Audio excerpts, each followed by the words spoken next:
O episódio de hoje tem títulos da dívida tailandesa, remessas internacionais via Bitcoin e as economias do porto de Roterdã.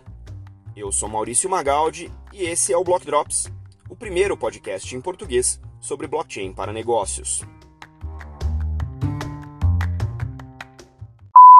As notícias que você ouve aqui não têm qualquer vínculo com o meu trabalho atual, não configuram nenhuma forma de patrocínio, propaganda ou incentivo para o consumo e têm o foco exclusivamente educacional para o mercado. Na primeira nota de hoje, a gente traz aqui para vocês um comentário sobre a emissão de 1,6 bilhões de títulos da Tailândia, do governo tailandês, usando tecnologia blockchain. Nesse processo, de emissão de dívida, o tempo que eles levaram para emitir diminuiu de 15 dias para 2 dias. Isso, obviamente, aumenta a eficiência de todo o processo, reduzindo esses custos operacionais, validações, papelada, etc. E utilizou aqui o suporte da IBM para fazer essa rede blockchain, para emitir esses títulos, com outras 7 instituições na Tailândia. Olha que interessante.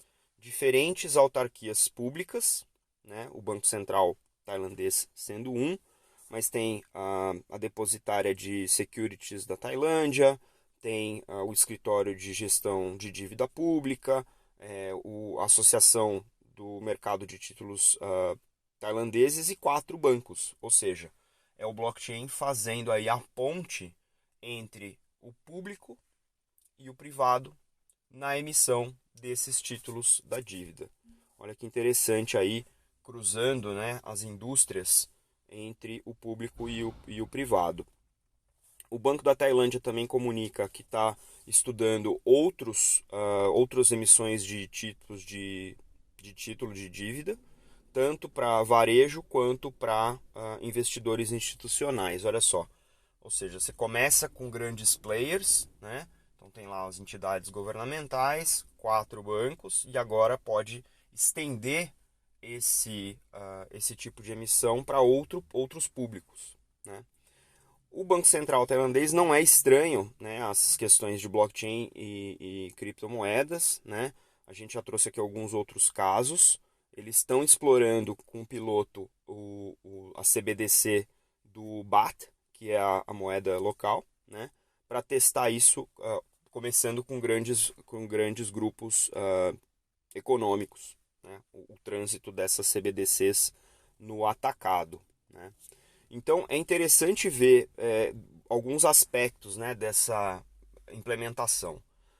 Primeiro, eles estão operando em vários âmbitos, tem criptomoedas, tem CBDCs, tem blockchains permissionados, e nesse caso eles usaram permissionado com 8 entidades. Então é uma rede com 8 entidades e os títulos estão sendo consumidos pelos 4 bancos que fazem parte dessa rede. Começou pequeno e agora, com o caso de uso consolidado, o que o Banco da Tailândia está fazendo? Está começando a desenvolver essa oferta de outros tipos de título usando blockchain para consumidores de outras categorias mais pulverizadas. Então eu emito primeiro para um grupo seleto, para um grupo pequeno, valido o modelo e aí eu posso crescer a rede em termos de oferta. Então a partir do momento em que a Tailândia estabeleceu esse primeiro caso de uso, deve ter encontrado suas dificuldades, seus desafios para todo mundo falar o mesmo processo, para conseguir ter essa redução de 15 dias para 2 dias, que é uma redução substancial no processo de emissão de título, e agora vai poder, com esse ganho, alcançar outro tipo de público, investidores institucionais e o varejo, investidor de pequena quantidade, de pequeno volume. Isso mostra que numa jornada onde você está trabalhando com ambiente regulado, questões governamentais, questões de indústrias altamente reguladas como o banco, e você faz um primeiro caso de uso piloto com alguns participantes-chave, você pode, uma vez, né, assentado e sedimentado esse caso, estender essa oferta para um público mais amplo. Aí você cresce, o que a gente chama de crescimento horizontal da rede, onde você pega aquele caso de uso e você expande a rede utilizando aquele caso de uso. Muito inteligente, muito consolidada essa abordagem, e a gente obviamente vai continuar acompanhando porque o Banco da Tailândia o Banco Central da Tailândia é um dos mais ativos no mercado financeiro em relação ao uso de blockchain, e esse é mais um caso que aparentemente está aí bem encaminhado. A segunda nota de hoje traz aqui uma notícia interessante sobre um banco brasileiro chamado Zero Bank, ZRO Bank. O Zero Bank é um banco é um banco digital, né, baseado aí em Bitcoin e criptomoedas, mas o que a gente traz aqui de notícia não é isso. O banco ele acabou de anunciar uma integração internacional com dois bancos nos Estados Unidos e na Alemanha, para permitir remessa internacional dos clientes. Então, se você tem uma conta no Zero Bank, você faz o depósito em reais e você pode transferir os seus reais convertendo eles em Bitcoin. Então, o banco aqui nesse caso funciona como se fosse uma exchange dessas tradicionais já de criptomoedas, mas ele faz a transferência usando o Bitcoin como conduíte, e aí a contraparte nesses outros bancos pode receber o Bitcoin do lado de lá e fazer o saque na moeda local. Então, de certa maneira, o Bitcoin, neste caso de uso, se assemelha ao que faz o SWIFT, que é transferências internacionais. SWIFT já é a rede não blockchain mais tradicional, incumbente de transferências internacionais. E também a mesma que faz o Stellar. O Stellar já tem uma solução comercial desenvolvida pela IBM chamada WorldWire, que faz essa mesma transferência utilizando Stellar como o meio de transição ou de transação entre a moeda local e a moeda para a qual você está tentando transferir. As vantagens de fazer isso utilizando criptomoeda ou utilizando meios blockchain, neste caso, é que, primeiro, você não faz nenhuma triangulação com o dólar, que na maioria dos casos você é obrigado a fazer porque o dólar é a moeda conversível global. Então, se você está mandando de real para baht em Singapura, por exemplo, você tem que triangular pelo dólar e isso custa dinheiro, né? E transações SWIFT são caras e impedem que você faça o que o pessoal chama de micro remessa ou micro pagamento. São valores pequenos.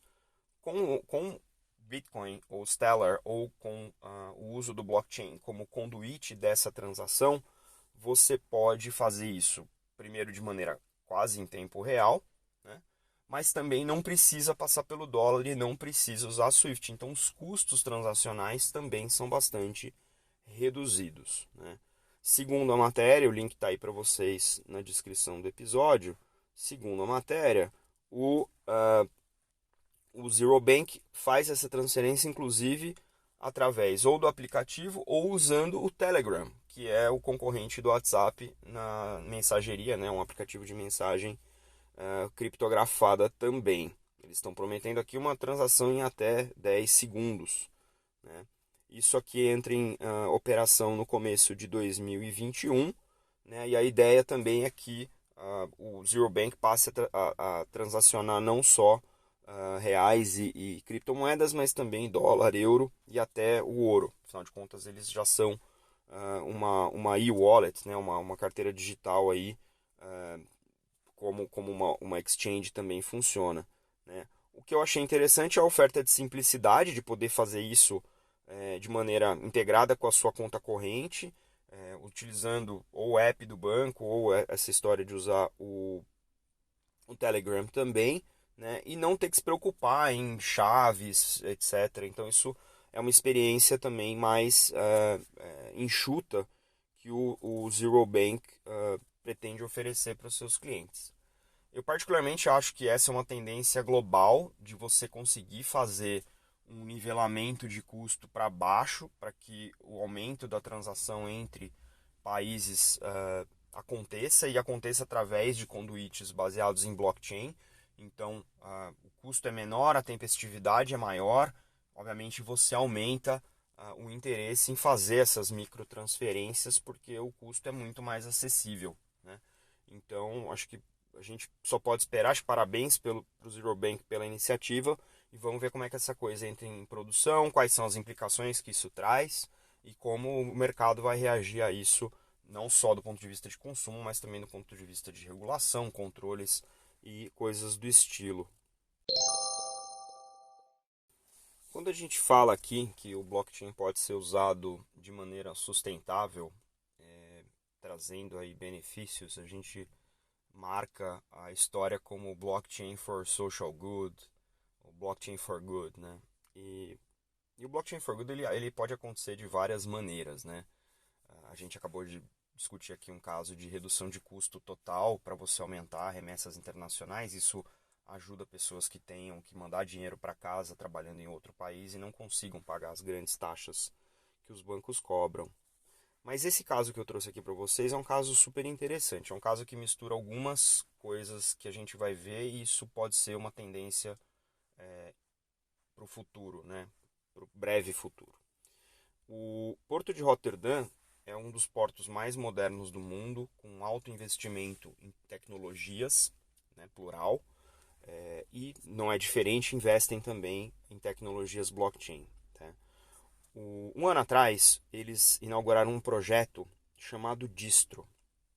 Esse Distro é uma rede blockchain que combina blockchain com inteligência artificial, e basicamente a Distro ela orquestra contratos de energia elétrica renováveis e garante que as partes envolvidas, ou seja, quem consome, quem distribui, quem gera, estejam o tempo todo maximizando o uso de energia verde disponível, e ao mesmo tempo reduzindo quando essa energia verde não está, reduzindo consumo quando essa energia verde não está sendo produzida em altos volumes, e aí depende de baterias que tenham armazenado essa energia limpa enquanto havia uma oferta maior de energia. Isso tudo está orquestrado entre esses diferentes participantes, incluindo aí o Porto de Roterdã como um consumidor, né? E os preços também são orquestrados, são gerenciados pelas regras dessa rede. Então, de certa maneira, ela equilibra os estoques, né, e o consumo, e garante que o preço seja o incentivo para que se consuma menos energia da rede. Né? A parte de inteligência artificial do Distro aprende o comportamento dos consumidores, né, as preferências, as necessidades, e faz o trade automático. Vende e compra energia de acordo com o melhor preço na janela, de acordo com esse comportamento analisado em tempo real. Né? É muito legal que isso combine essas duas tecnologias. A gente sempre discute aqui que blockchain é um pedaço, é um terço de uma operação com blockchain. Né? Então, olha os números desse experimento, né, de um ano. 11% em redução de custo de energia para os usuários e 14% de aumento de receita para quem produz. Olha que combinação maluca. Né? Você tem um ganho aí total praticamente de 25% na indústria, né? Ou na rede. Esse é o efeito de rede que a gente chama. Né? Já foram feitas 20 milhões de transações nessa blockchain, com o consumo de 92% de energia solar nesse cômputo geral. A previsão aqui é que, chegando no nível comercial, o Porto de Roterdã possa reduzir 30 milhões de toneladas de carbono, ou seja, diminuir a sua pegada de carbono em relação ao que eles têm lá hoje, e já é um porto bastante sofisticado. Né? Não dá para ficar alheio a esse tipo de movimento. Né? A gente sabe que a gente tem enfrentamentos vários em relação às questões climáticas, e saber que existe condição da gente, de maneira muito mais inteligente, de maneira muito mais integrada, reduzir de maneira tão substancial a pegada de carbono de operações que operações sujas, se isso é possível em um porto que já é sofisticado e já consumia energia limpa antes, imagina em indústrias e operações que ainda não o fazem. Então acho que é importante a gente poder encorajar as indústrias a assumir esse papel e se utilizar dessa combinação de tecnologias para alcançar um footprint de carbono muito menor e ter, obviamente, ganhos como consequência direta. 25% de ganho total num ecossistema desse não é possível de ser ignorado. Fico aqui pensando qual é a próxima indústria que vai se mover nessa direção e quais são as indústrias que realmente precisam se mover nessa direção.